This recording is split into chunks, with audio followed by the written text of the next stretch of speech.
Sabe aquele dilema clássico na clínica? Chega um paciente, sintomas meio vagos, aí bate aquela tentação, né? Pedir um pacotão de exames. Autoimune, marcadores tumorais, tipo, na esperança de pescar alguma coisa. Mas será que essa rede pega o peixe certo? Ou a gente só traz, sei lá, alga e bota velha? É uma situação muito comum, né? E força a gente a pensar. Como é que a gente usa as ferramentas da ciência no dia a dia, na correria da medicina? Exatamente. E é aí justamente que a nossa análise de hoje vai fundo, na aplicação prática da medicina baseada em evidências, a famosa MBE. A ideia é entender como tomar decisões melhores, né? Equilibrar a experiência, a análise crítica dos dados, sem cair nas armadilhas que a gente sabe que existem. Prática nisso, né?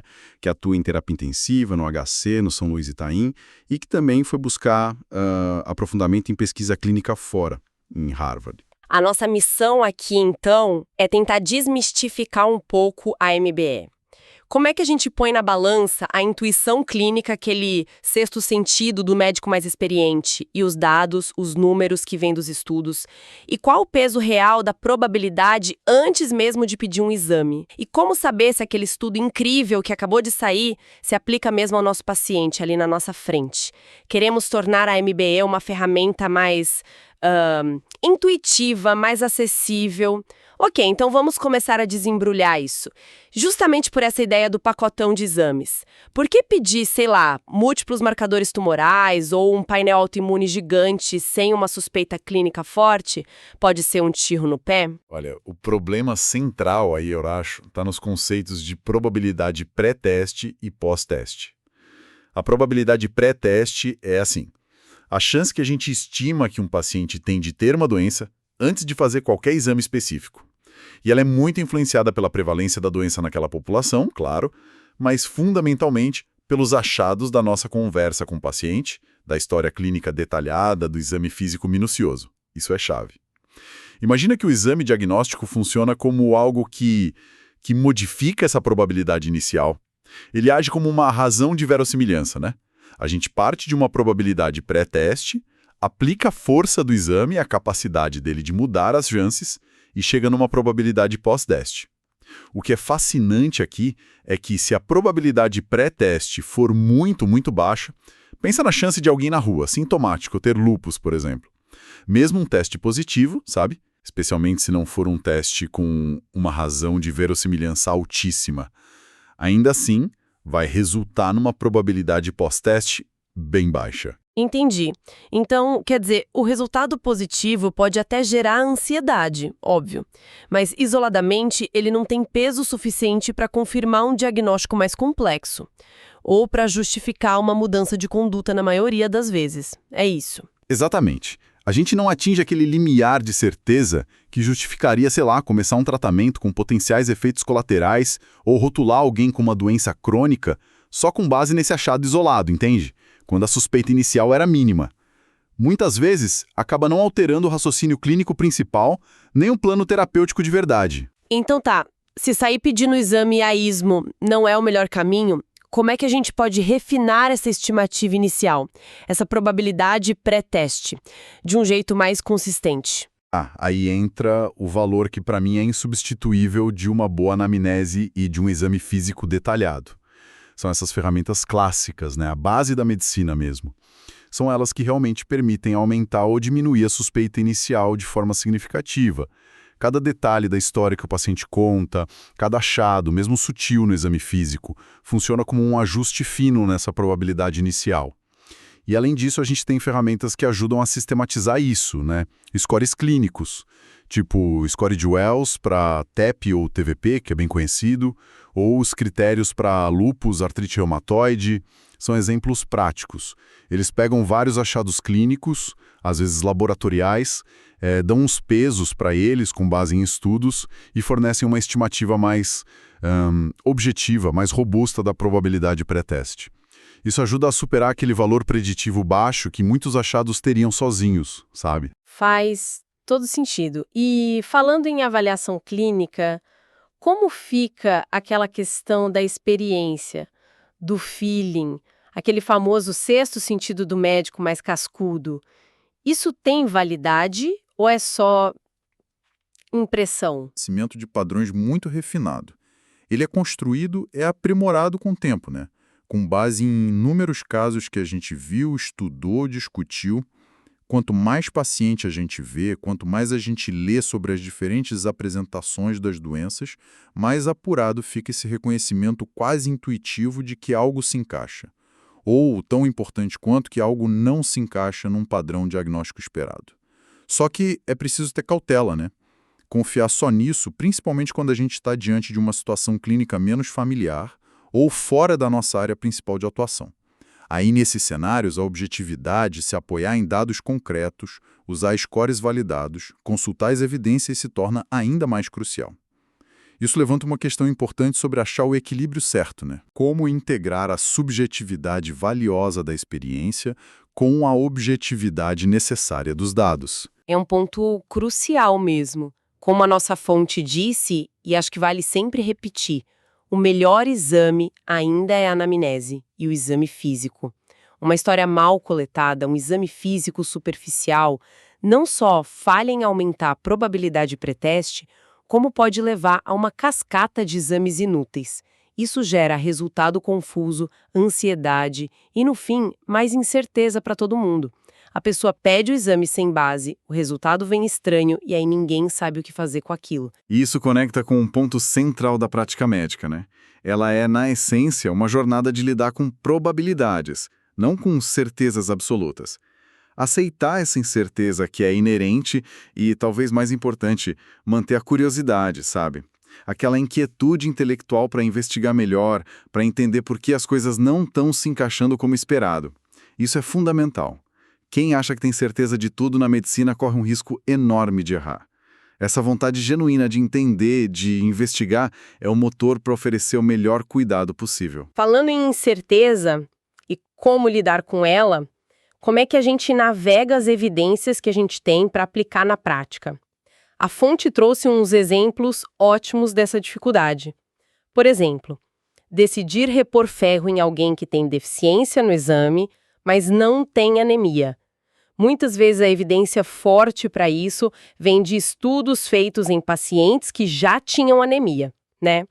Outro exemplo, usar espironolactona para insuficiência cardíaca com fração de ejeção preservada, a ICFEP. A tentação pode vir de estudos superpositivos em ICFER, com fração de ejeção reduzida, ou, pior ainda, se basear num estudo específico de ICFEP que, na verdade, não mostrou um benefício claro em desfechos importantes, talvez só uma reduçãozinha em internação sem significância estatística robusta. Como lidar com isso? Esses exemplos são perfeitos para ilustrar a importância de considerar dois conceitos-chave quando a gente lê um estudo: validade interna e validade externa. A validade externa é exatamente isso que você descreveu. É a capacidade de generalizar, de aplicar os resultados daquele estudo específico para outras populações, como o nosso paciente ali na frente, outros contextos clínicos, nosso hospital, nosso consultório, ou até outros momentos no tempo. As perguntas cruciais aqui são: a população do estudo é parecida o suficiente com o meu paciente? O contexto onde o estudo foi feito é aplicável à minha realidade prática? Mas, para um estudo sequer poder ter validade externa, ele precisa primeiro ter validade interna. Isso significa ter confiança de que o efeito que foi visto no estudo, tipo a melhora com o remédio comparado com placebo, se deve realmente à intervenção testada, e não a vieses, a erros sistemáticos no desenho ou a fatores de confusão, sabe? Outras variáveis que influenciam o resultado. Um bom desenho de estudo, com randomização bem feita para criar grupos comparáveis, controle rigoroso de confundidores, análise apropriada, tudo isso ajuda na validade interna. Sem ela, a gente não pode confiar nos resultados do estudo, muito menos pensar em generalizar. E sobre o exemplo da espironolactona sem significância estatística, é vital entender o que a significância estatística nos diz e o que ela não diz. Se um estudo não mostra uma diferença estatisticamente significativa, geralmente indicado por um p-valor acima de 0,05 ou um intervalo de confiança que cruza o 1, a conclusão correta, baseada naquele estudo, é que não há diferença comprovada entre as intervenções. Isso não quer dizer que não existe diferença nenhuma no mundo real, mas que aquele estudo específico não teve poder para detectar de forma confiável. Pode até indicar que precisa de mais pesquisa, talvez com mais gente, mas não justifica adotar a intervenção só com base naquele resultado inconclusivo, entende? E imagino que a confiança para generalizar um resultado aumente bastante se ele for replicado em vários lugares, certo? Estudos feitos em muitos centros, talvez até em países diferentes, devem dar mais segurança para aplicar aquilo na prática. Com certeza. Estudos multicêntricos, ou melhor ainda, resultados que são consistentemente replicados em populações e contextos diferentes, por grupos de pesquisa independentes, isso fortalece demais a validade externa e a nossa confiança em aplicar aquela evidência. Ok, mas na correria do dia a dia, é um desafio se manter atualizado e, principalmente, filtrar o que é realmente relevante e aplicável. Onde buscar informação confiável e como separar o joio do trigo sem ter que ler criticamente cada artigo original que sai. Realmente o volume de informação é gigante, mas felizmente a gente tem ferramentas que ajudam muito. Plataformas como o UpToDate são extremamente ricas, né? Trazem resumos ótimos de fisiopato, diagnóstico, tratamentos, geralmente baseados em evidências. No entanto, como foi bem dito na fonte, é preciso usar um filtro crítico. Às vezes uma recomendação está lá, mas baseada num estudo menor ou numa população muito específica, como naquele exemplo do estudo norueguês. Tem que sempre avaliar a força e a aplicabilidade da evidência que está sendo citada ali. Outra ferramenta mencionada, que é bem útil por ser em português e por trazer comentários de especialistas brasileiros sobre a aplicabilidade no nosso contexto, é o Doc2Doc. Ter essa curadoria, essa análise crítica de quem entende da área e do nosso sistema, ajuda demais nesse filtro e interpretação. E um ponto fundamental ao avaliar qualquer estudo, além da validade e da significância estatística, é a relevância clínica do desfecho. O estudo mostrou um efeito estatisticamente significativo. Ok, mas esse efeito realmente importa na prática? O exemplo dado foi perfeito. Um estudo pode mostrar que uma intervenção reduz em um dia o tempo médio na UTI, e isso ser estatisticamente significativo.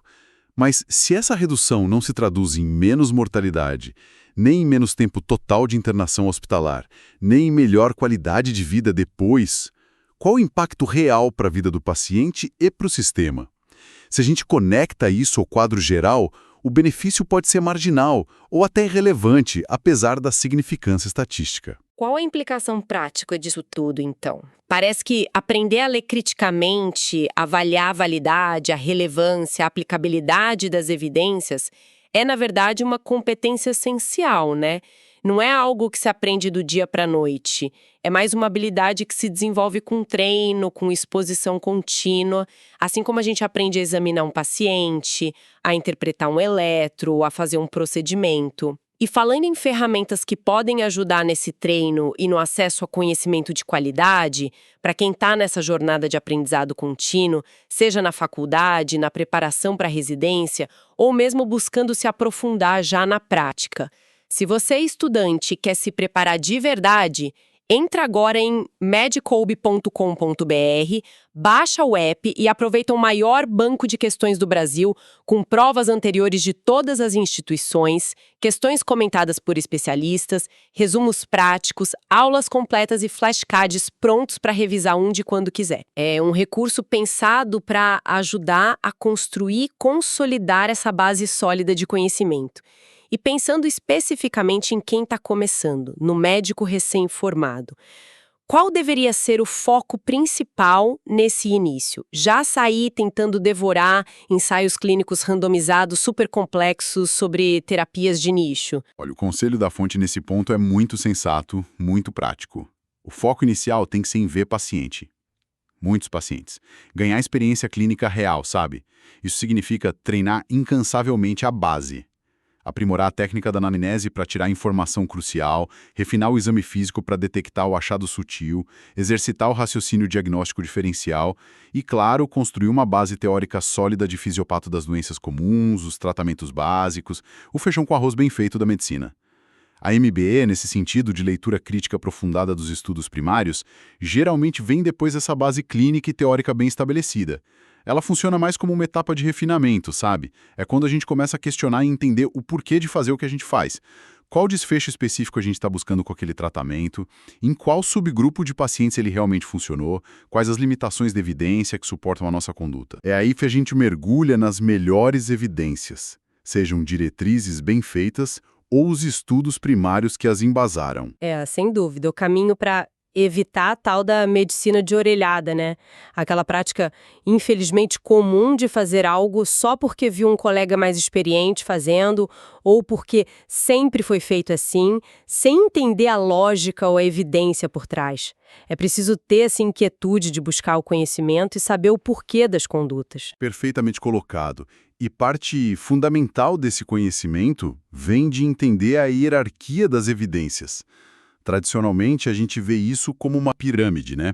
No topo, meta-análises, revisões sistemáticas, que idealmente juntam dados de vários estudos primários sobre a mesma questão, dando uma estimativa mais precisa do efeito. Logo abaixo, vêm os ensaios clínicos randomizados, os ECRs. Frequentemente, são o padrão ouro para avaliar a eficácia de intervenções, porque a randomização bem feita tende a criar grupos comparáveis em tudo, conhecido e desconhecido, menos na intervenção testada. Isso minimiza viés. Depois, na base, temos os estudos observacionais, coorte, caso-controle. A limitação clássica, bem conhecida dos observacionais, é que eles são ótimos para achar associações, tipo entre uma exposição e um desfecho, mas é muito mais difícil provar causalidade a partir deles. O exemplo histórico mais famoso é aquela associação antiga entre café e câncer de pulmão. Parecia ter uma ligação nos dados, mas o grande confundidor era o cigarro, né? Muita gente que tomava muito café também fumava muito. Era o cigarro, não o café, o causador do câncer. Separar esses fatores em estudos observacionais é um desafio metodológico constante. Mas olha só que interessante. Parece que essa visão mais rígida sobre causalidade em observacionais está evoluindo. A fonte mencionou uma mudança recente potencialmente importante. Um editorial de um jornal de peso, o JAMA, que passou a aceitar a possibilidade de fazer inferência causal, quer dizer, de sugerir que há causa B a partir de estudos observacionais. Mas imagino que não seja qualquer estudo, né? Deve ter critérios bem rigorosos. Correto. É, de fato, uma mudança de paradigma importante, quase um marco, considerando que por décadas a ciência evitou cravar causa e efeito só com dados observacionais. Mas essa nova aceitação vem com um monte de poréns, de condições muito estritas. O estudo observacional precisa cumprir múltiplos critérios metodológicos rigorosos, ter um desenho muito robusto e bem justificado para a pergunta causal, usar técnicas estatísticas avançadas para controlar cuidadosamente os confundidores conhecidos, fazer análises de acessibilidade para testar a robustez dos achados e, fundamentalmente, se basear em fontes de dados de alta qualidade e confiabilidade. E aí entra um desafio particular para nós aqui no Brasil. Embora a gente tenha alguns bancos de dados bons, como o EpiMed, UTIs, e sistemas do SUS com potencial enorme, como o CIR-SIM, a qualidade e a completude do preenchimento desses dados em larga escala ainda é um gargalo importante em muitas situações. O exemplo clássico é a variabilidade no preenchimento das declarações de óbito, que dificulta análises causais sobre mortalidade. Se a fonte de dados primária não é confiável ou completa, fica muito difícil cumprir os critérios rigorosos que essa nova abordagem para a inferência causal exige. A qualidade da fonte de dados é chave. E tem ainda uma nuance importante que a fonte trouxe para a discussão prática. Mesmo intervenções que mostram um efeito comprovadamente pequeno em estudos de alta qualidade, podem sim valer a pena implementar na prática. Isso geralmente acontece se a intervenção for de muito baixo custo, extremamente segura, baixo risco de efeito colateral e fácil de implementar. A decisão final, ali na beira do leito, sempre envolve essa ponderação complexa, magnitude do benefício, risco potencial de dano e os custos envolvidos, não só financeiros, mas de tempo, recursos. E no final das contas entra em jogo o famoso bom senso para interpretar e aplicar tudo isso. Mas como a própria fonte ponderou, e com razão, bom senso é algo bem subjetivo, né? Cada um acha que o seu é o mais apurado. Talvez seja a prática clínica refletida, a experiência acumulada e discutida com colegas, e considerar explicitamente os valores do paciente, especialmente nessas decisões de baixo risco, baixo benefício, que vai refinando esse julgamento, esse tato clínico para tomar a melhor decisão possível em cada cenário individual. Então, tentando amarrar tudo, a medicina baseada em evidências não é um receituário inflexível. É mais um processo dinâmico de integrar a melhor evidência científica que a gente tem com a expertise clínica que acumulamos e, fundamentalmente, com os valores, as preferências e as circunstâncias únicas de cada paciente. Não é só ler artigo científico, né? É desenvolver a habilidade de pensar criticamente sobre eles, entender as limitações de cada tipo de estudo, validade interna, externa, por o nosso paciente, relevância clínica dos desfechos e aplicar esse conhecimento com discernimento, com humildade na prática diária. Em essência, o que aprendemos hoje, que precisamos abandonar a medicina de orelhada e buscar ativamente o porquê das nossas condutas, fundamentando no melhor conhecimento disponível e adaptando para cada pessoa. Exato. E para deixar uma provocação final para reflexão, com essa recente, ainda que cautelosa, abertura para a possibilidade de inferência causal a partir de estudos observacionais de altíssima qualidade. Como isso pode impactar a forma como a gente aborda questões clínicas importantes, onde um ECR é logisticamente difícil, muito caro ou até eticamente inviável? Será que isso pode mudar no futuro a forma como a gente elabora diretrizes clínicas para certas condições? E, talvez o mais importante, quais salvaguardas, qual nível de rigor extra a gente vai precisar ter como comunidade científica e como médicos na ponta para não cair na velha armadilha de interpretar meras associações como causa e efeito sem o devido escrutínio metodológico que essa nova abordagem exige. Fica a reflexão sobre os próximos capítulos na evolução da geração e aplicação de evidências.